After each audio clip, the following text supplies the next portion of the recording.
Everyone, thank you for being here. Apologies on the slightly delayed start. As we finished setting up, you got to see a little of the sausage making that takes place at WITA. It's a little different than the sausage making taking place on Capitol Hill these days. We're delighted to have so many of you here for WITA's 7th event in our Nafta series we've held since July. We're going to be having 3 more next year, and sort of a watch this space for when we announce the topics and the dates for those events, which we'll be doing starting again in the early part of 2018. We've done so far issues such as agriculture, supply chains, manufacturing. We've looked at the issues of potential withdrawal, Chapter 19. So we've done a lot of those topics. We've got a few more to go. We're delighted to have you here for this one today, looking at the North American energy issues that are going to be addressed in the Nafta renegotiations. We have a big event next week. Some of you may have seen in your inboxes, we announced yesterday that Senator Pat Roberts, the chairman of the Senate Agriculture Committee, is going to join with Ambassador Max Baucus, the former Senate Finance Committee chairman, to talk about trade and agriculture. That'll be next Tuesday, December 12th at 10 a.m. And then 2 things that have not been announced publicly in early February that I can tell you about. On February 5th, Ambassador Joe Hockey of Australia is going to host WITA at the embassy. He's going to do remarks about the TPP-11, and then we're going to have a reception afterwards. It's going to be open and free for all WITA members. So we hope, folks, that's February 5th at the Australian Embassy at 4 p.m. And then February 9th, one of our biggest event of the year, as many of you know, is our annual dinner, which we do July. In 2018, that'll be July 18th. But our second biggest event is we have the 4 trade councils from the Ways and Means and Finance Committee, who always come for an off-the-record discussion at WITA early in the year. And that will be Friday, February 9th. We have not announced that publicly yet. We will, though, in the next few days. So with that, I'm going to turn the stage over to our panel. My good friend, Congressman Charles Boustany. We've known each other probably about 10 years at this point now. We've worked together on a lot of issues on international trade, a WITA honoree in the past. We're delighted to have him join us to host this event. In fact, he helped instigate the event and suggested we do this topic, and some of the initial and the speakers that we have today were ideas that came from Charles. So thank you for that. Charles, we hand over the stage to you. Thank you. Thank you, Ken. Thank you for the kind introduction, and thanks for orchestrating all of this. I think this is a critically important topic. And but Ken, by the way, knowing that you have an interest in history, and so do I couldn't help but notice that today is December 7th, the anniversary of Pearl Harbor, which in and of itself was a deeply tragic event, as we all know. But for those of us who believe that American leadership is critical in the global trading system, December 7th actually was the date that the United States officially tossed aside isolationism and took a step to lead in the world. And I hope that lesson is not lost upon some who are in decision-making positions today. Today's discussion, I think, is really timely and very important. It will involve 2 panels of experts as we explore this issue of energy and NAFTA. And there are key questions that we need answered, and I hope we can address some of these. Why is energy so important in the NAFTA renegotiation? What's really at stake in all of this? How will NAFTA renegotiation affect energy trade across North American borders and beyond? And what is the impact on cross-border investment as well? And then what changes might be needed to promote economic growth, North American energy integration, energy security, and the growth in exports and jobs? These are key basic questions that go beyond the transactional aspects of what we're talking about in this trade agreement. And keep in mind, historically, energy has not been a big subject of discussion in a lot of our trade agreements. It's just, I mean, even with the discussions of TPP in the past, TTIP and so forth, it's had peripheral treatment. But much has changed since 1994, when NAFTA first was implemented. Advances here in the U.S. in seismic technology, the shale revolution, directional drilling over the past decade have led to a transition in the energy world from an era of scarcity to an era of abundance. And one can also argue that NAFTA spurred political reforms in Mexico over the course of time since 1994, culminating in very important reforms that occurred in 2013 with the constitutional changes that now liberalize foreign investment, production sharing agreements, and so forth in the energy sector. This now sets the stage for North American energy integration at a time when we have this era of abundance. Canada's continued to grow its energy sector, and cross-border transactions among the three countries have grown since 1994. This is a huge opportunity going forward. It's a very big opportunity economically for all three countries. It's a big development geopolitically, and it needs to be recognized. I do believe that North America is well positioned geographically as a manufacturing hub and an export platform, not only in manufactured goods, services, but also in energy. And we can meet the global needs. We can provide, and I do believe that energy integration is critical to this, and that's an important step. So successful renegotiation of Nafta that could lead to North American energy integration will help define, I believe, energy security going forward in time, in terms of open markets, open investment, diversity of supply, and price transparency. And this is in contrast to what we've seen in the past, where energy security was defined by what state-owned enterprises wanted. This is a big departure. It's a big opportunity, and we can't blow it.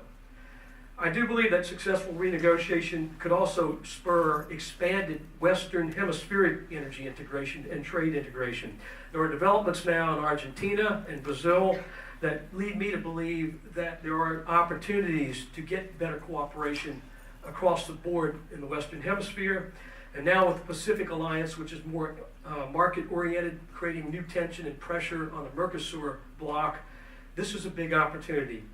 Our experts here, and these gentlemen are truly experts in this area, will help us explore these issues and questions. So with that, we're going to go to our first panel, and I'm very pleased to introduce these three gentlemen.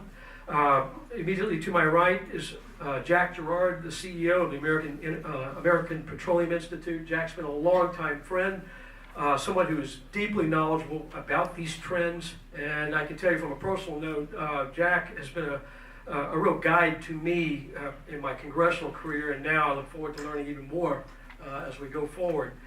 To Jack's right is another longtime friend, Guy Caruso. Guy, in his capacity at the EIA as the chief administrator there, provided a lot of information to me in my congressional career, and now he's gone on to bigger and better things as a senior advisor in energy and national security at CSIS.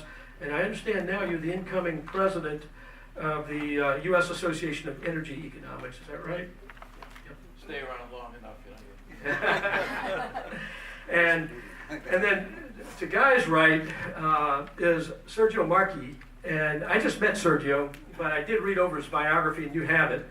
But I think Sergio has done so many different things that it's impressive. Couldn't hold a job long enough. That's what my wife keeps telling me that too. But you know, Sergio, I think your experience with the Canadian Electricity Association as an end user of many of these energy products, your background in government, both as a parliamentarian, and we share that experience. It gives you a unique perspective on some of the foibles, and your role as a minister will help really round out this conversation.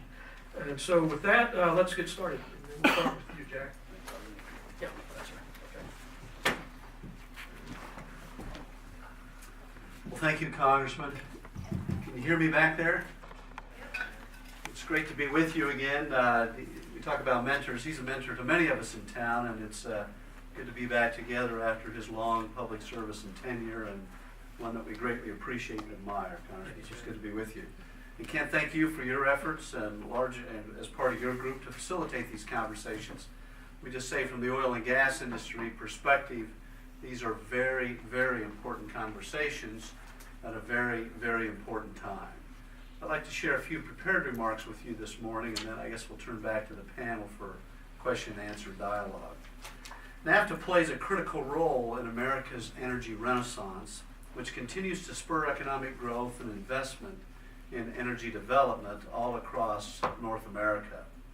The natural gas, oil, and refined products industry supports efforts to modernize NAFTA, which will enhance North America's role as a global energy leader. However, if a modernization agreement cannot be reached, the administration must retain its commitment to the current trade agreement. To that end, as negotiations to update NAFTA continue, we are continuing to highlight the positive impacts that the trade agreement has on the North American market. Since NAFTA was completed 23 years ago, as Congressman Boustany mentioned earlier, the North American energy industry has undergone a dramatic transformation. Today, the United States is a global energy leader. U.S. oil production has risen from roughly 5 million barrels a day now to over 9 million barrels a day, while natural gas has expanded from about 55 to 72 billion cubic feet per day over the past decade. Mexico has opened its energy sector to foreign and domestic private investment for the first time in more than 75 years. And although Mexico's hydrocarbon market was originally not part of NAFTA, Mexico's recent market reforms triggered a ratchet clause in NAFTA that allows access to their energy markets on par with our access to the Canadian energy markets. For its part, Canada's use of technological innovation has helped to more efficiently extract energy from oil sands, and they remain a top 5 energy producer in the world. All of which has led to North America's rise to global energy leadership in significant part due to more efficient flow of energy, capital, and talent across our borders to 2 of our nation's most important trading partners. This has literally changed the geopolitics of the world as a result of the North American Free Trade Agreement and the energy renaissance that we're seeing here on the continent. In this context, I want to emphasize 3 ways that NAFTA supports millions of U.S. jobs in North American global energy leadership. First, NAFTA eliminates tariffs for crude oil, gasoline, motor fuel blending stock, distillate fuel oil, and kerosene-type jet fuel. Tariffs will increase on these hydrocarbon products if the U.S. withdraws from NAFTA, which could put at risk U.S. jobs that help supply these products.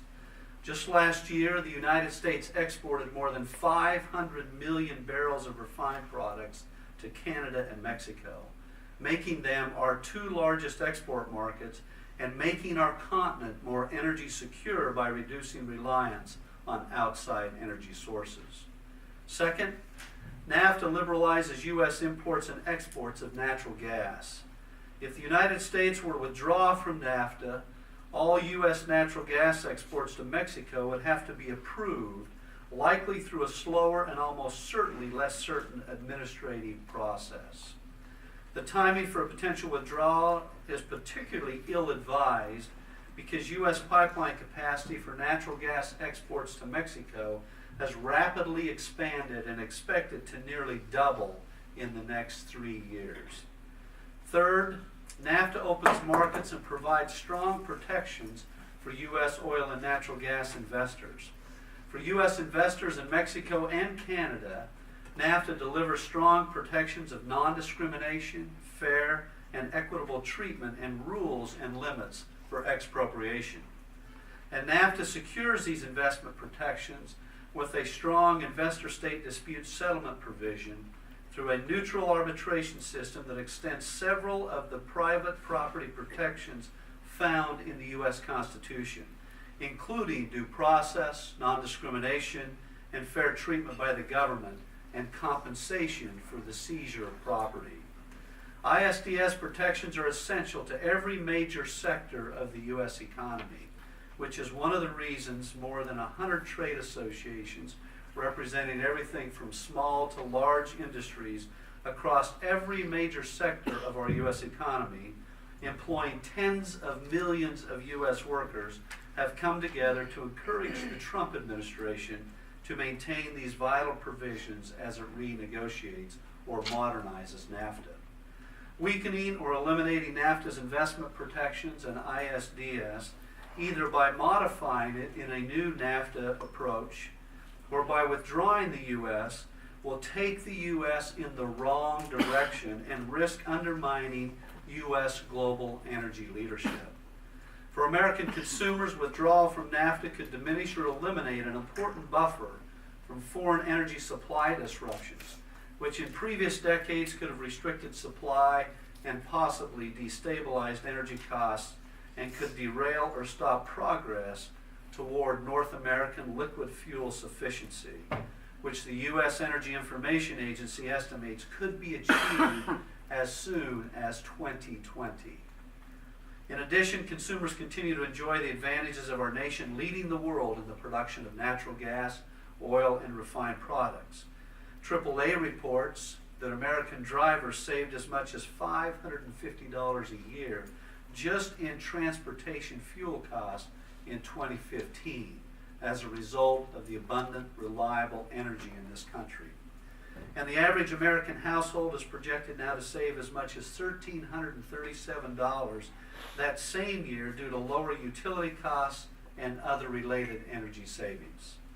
For U.S. workers, a withdrawal from NAFTA could reduce the amount of energy resources traded with our neighbors, and as a result, reduce the economic opportunity created by increased energy development, distribution, and consumption.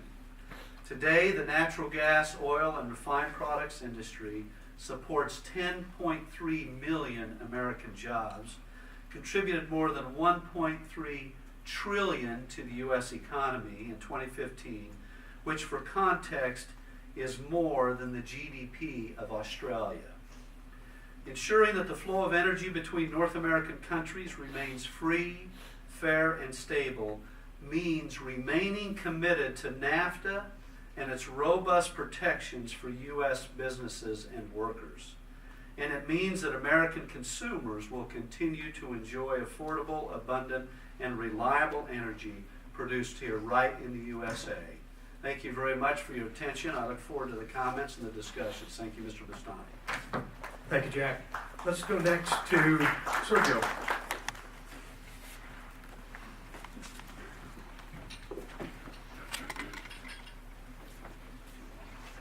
Good morning, everyone, and thank you, Charles, for that very warm introduction minutes ago. And Ken, thank you for your invite to participate in this morning's energy panel. And I'd like to commend WITA for its series on NAFTA.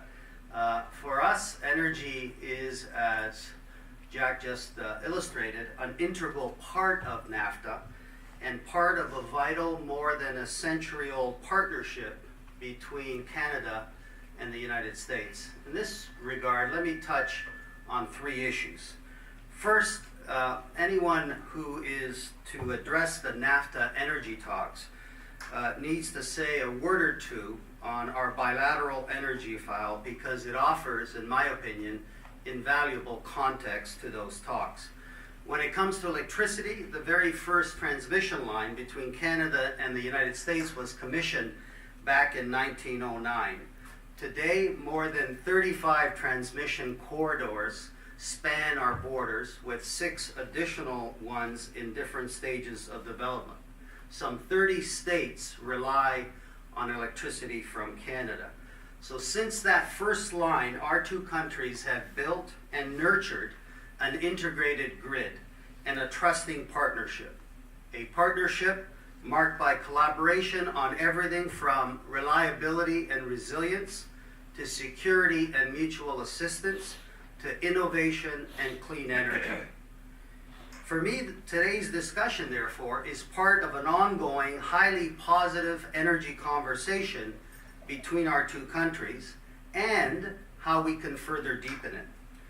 Given the importance of that shared grid, our board, CA's board, travels to Washington every year to meet with members of Congress, White House staff, departmental officials, and other relevant stakeholders.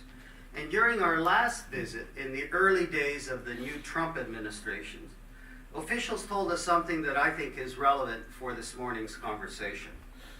They told us that while the president won a massive mandate for change, they felt an obligation. This is their word, not mine. They felt an obligation to inform him about the things that actually work well and aren't broken and therefore don't need change.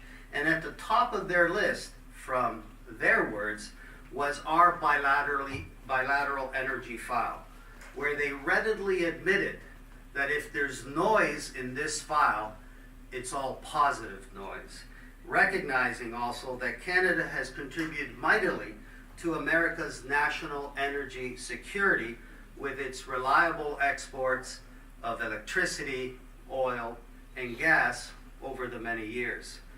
I believe that our bilateral energy partnership serves as a foundation that not only should continue to find a home in NAFTA, but in fact and frankly be built upon. Second, this bilateral cooperation leads to the inevitable importance of developing a North American energy strategy. This imperative was reinforced just a few weeks ago when I was invited to participate in a regional discussion on energy in Houston, hosted by your Secretary of Energy, together with our Minister of Energy from Canada and Mexico. And North American energy cooperation and collaboration was front row and center. And it's the smart way to go. The meeting focused on how to jointly develop our energy assets, foster economic growth, and ensure our regional energy security, all for the benefit of our citizens and our businesses. Concepts that both Charles and Jack touched upon in their introductory comments. But one of the challenges is that in multi-border partnerships, you require strong and stable relationships. And thus far, we have seen how President Trump, because of that mandate, has shaken things up in this town, generating at times considerable uncertainty. And while it hasn't yet come to it, this kind of rhetoric can become a disruptor for sound energy policymaking and threaten those kinds of alliances, both regionally in the Nafta context and globally. We therefore must call upon our political leaders to protect and build on the progress that NAFTA has achieved thus far, so as to win that future together and emerge stronger individually. This naturally brings me to the current NAFTA negotiations. And in 1993, I remember well the political jitters in the Canadian and US governments, led respectively by Prime Minister Jean Chrétien and President Bill Clinton, when it came to ratifying NAFTA. In fact, the very first call between the two chiefs of staff, Mac McLarty and Jean Peltier, was actually a call about what the hell do we do now about NAFTA. And since then, governments, political leaders, economists, and I would argue a healthy majority of our respective citizens have all pointed to this trade deal as an economic boon in general, net benefit for all three countries. Not perfect, but positive and beneficial.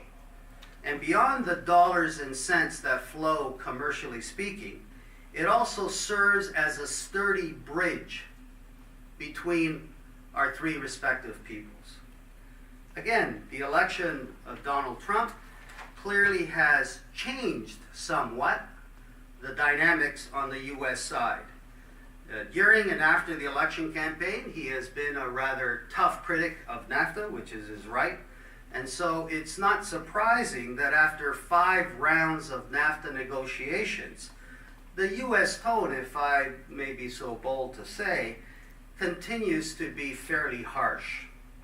Yet, many congressmen and US governors remain friends of NAFTA and big supporters of the robust Canada-US trading relationship, including the energy sector. What we know is that the overall NAFTA narrative, based on hard numbers and real facts, is a decidedly positive one. And this is not fake news. What we don't know is whether the harsh tone of the administration to date is purely tactical and theory and theater, because there is definitely theater as a part of any negotiations between three countries, or whether this tough talk is for real and perhaps a prelude to pulling the plug. So the negotiations continue, and before they started, the Canadian Electricity Association submitted to our Canadian negotiating team an electricity Nafta position paper, where we outlined our issues and priorities as a sector, both offensive and defensive. And the core of our message in that paper was, do no harm. Because we thought then, as we do today, that Nafta has worked well for our energy sector over the last 24 years. So we took the adage, if it ain't broken, let's not have politicians moving in to fix it. Instead, let's focus on strengthening and modernizing what we have. Protect zero tariffs and duties for energy commodity trade. Have Mexico sign as a full party to the energy chapter. Ensure better regulatory alignment, especially as it pertains to permitting cross-border energy infrastructure, improved labor mobility, and strong investor protections. Prohibit discrimination against foreign energy sources, and bolster the security standards of our energy infrastructure. And the matter of security, I think, is pivotal, because when I think 25 years ago, the number one energy issue was securing energy supply, certainly for your country. Today, North America, as Jack reminds us, is awash in natural gas and oil, and the electricity system is well supplied. So from my perspective, the number one challenge has shifted from energy security to systems security. In other words, how to ensure the safety and reliability of the electricity system and the energy infrastructure, to name just energy, as it comes to increasing growth industry of cybersecurity attacks, as well as extreme weather events. And facing this unprecedented storm of threats, no company, or country for that matter, should go it alone. We must work cooperatively so as to ensure that there are no weak links in that American chain. Energy, we were told by our negotiators, was first discussed only in the third round of NAFTA renegotiations. So we know that it's not top of the agenda, as I think Charles alluded to, which in my opinion is not a bad thing, because sometimes floating below the political radar screen is optimum. But we also have come to understand that the United States team is insisting on eliminating NAFTA's energy chapter, Chapter 6. They, in fact, the United States, were the actual proponents 24 years ago for that chapter. Today, they want to remove it, and it seems that the rationale is that these provisions can be covered by other sections of the agreement. We think this would be a mistake.